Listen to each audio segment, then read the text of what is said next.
নতুন আরেকটি ভিডিওতে আপনাদেরকে স্বাগতম। যারা হ্যামস্টার কমব্যাটে মাইনিং করতেছেন, আজকের ভিডিওটা তাদের জন্য। আপনাদের মধ্যে অনেকেই কনফিউশনে আছেন, আমাদের এয়ারড্রপটা কিসের উপর ভিত্তি করে দেওয়া হবে, প্রফিট পার আওয়ার নাকি মেইন ব্যালেন্স? এই বিষয়টা নিয়েই বিস্তারিত আলোচনা করার চেষ্টা করব আজকের এই ভিডিওতে।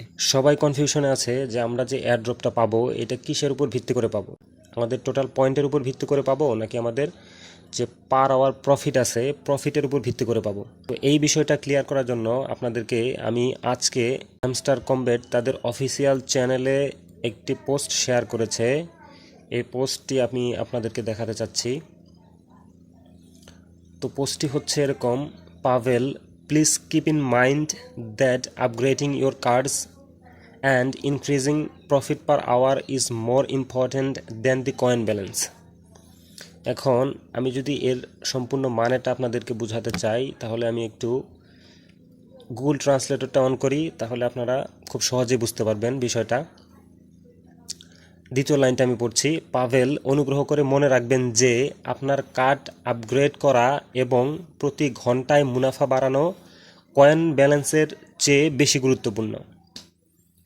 এর মানে বিষয়টা হচ্ছে যে আমাদের টোটাল ব্যালেন্স জমানোর থেকে প্রফিট পার আওয়ার বাড়ানোটা বেশি গুরুত্বপূর্ণ। আবার বিষয়টা এমনও না যে শুধু প্রফিট পার আওয়ারের উপর ভিত্তি করে আমরা এয়ারড্রপটা পাবো।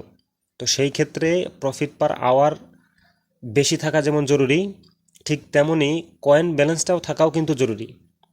আমরা মনে করতেছি যে শুধুমাত্র প্রফিট পার আওয়ার বেশি থাকলে হবে, আমাদের কয়েন ব্যালেন্সের দরকার নাই। বিষয়টা এরকম না। তো বিষয়টা হচ্ছে আপনারা যতটুকু সম্ভব প্রফিট পার আওয়ার বাড়াবেন এবং আপনাদের মেন ব্যালেন্সটাও ঠিক রাখবেন। যেমন আমি যদি আপনাদেরকে একটু দেখাই, এখন আপনি যে আপনাদের প্রফিট পার আওয়ারটা বাড়াবেন, আপনি যদি উল্টাপাল্টা আপডেট করেন, যেমন এই যে এখানে হচ্ছে 5 মিলিয়ন দিয়ে আপনি আপডেট করতে পারবেন কতকে, 4কে মাত্র। তো সেই ক্ষেত্রে এইভাবে যদি আপনি আপডেট করতে থাকেন, আপনার প্রফিট পার আওয়ার তো বাড়বে খুব কম পরিমাণে, কিন্তু আপনার ব্যালেন্স খুব তাড়াতাড়ি শেষ হয়ে যাবে। তো এইটা করার থেকে আপনাদের যে কম কয়েন খরচ করে বেশি বেশি পয়েন্ট প্রফিট পার আওয়ার যে পাওয়া যায় ওইগুলাতে আপডেট দিতে হবে। যেমন এখানে দেখেন, আমি এখানে 13কে পয়েন্ট খরচ করলে 1কে প্রফিট পার আওয়ার বাড়াইতে পারতেছি। তো সেই ক্ষেত্রে এরকম যে আপডেটগুলো আছে এগুলো আপনারা চাইলে দিতে পারেন খুব সহজেই, কারণ এখানে আপনার খুব কম পরিমাণ কয়েন খরচ হইতেছে কিন্তু প্রফিট পার আওয়ার অনেক বেড়ে যাইতেছে। এরপরে যদি দেখেন, আপনারা প্রতিদিন এই নিউ কার্ড অপশনে এই ফুটবল রিলেটেড একটা করে কার্ড পাবেন। প্রতি 24 ঘন্টা অন্তর অন্তর এরকম একটি কার্ড রিলিজ করা হয়। এখানে খুব কম কয়েন খরচ করে আপনি বেশি পরিমাণ প্রফিট পার আওয়ার বাড়াতে পারবেন। তো সেই ক্ষেত্রে আপনারা 10 থেকে 12 লেভেল পর্যন্ত প্রতিদিন আপডেট দিতে পারেন। আপনারা যদি 1 ঘন্টা পর পর চেক ইন করেন, 10 থেকে 12 লেভেল অনায়াসে লাভজনকভাবেই আপনারা আপডেট করতে পারবেন।